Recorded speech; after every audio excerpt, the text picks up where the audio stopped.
جب تک ایمان رہے گا تب تک اہل صدق رہیں گے، اور ایمان والوں کی نشانی یہ بیان کر دی کہ وہ اہل صدق اور اہل یقین کے متلاشی رہیں گے۔ امام فخر الدین رازی رحمت اللہ تعالی علیہ نے اس سے یہ استدلال کیا کہ اگر کوئی یہ کہے کہ یہ زمین اللہ والوں سے خالی ہو گئی، کوئی یہ کہے کہ یہ زمین اہل صدق سے خالی ہو گئی، اگر کوئی یہ کہے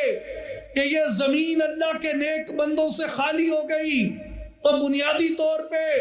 وہ اس آیت کے ساتھ اپنا تنازع پیدا کر رہا ہے، کیونکہ جب تک ایمان موجود ہے، جب تک تقوی موجود ہے، تب تک اس زمین پہ اللہ والے موجود ہیں اور صادقین موجود ہیں،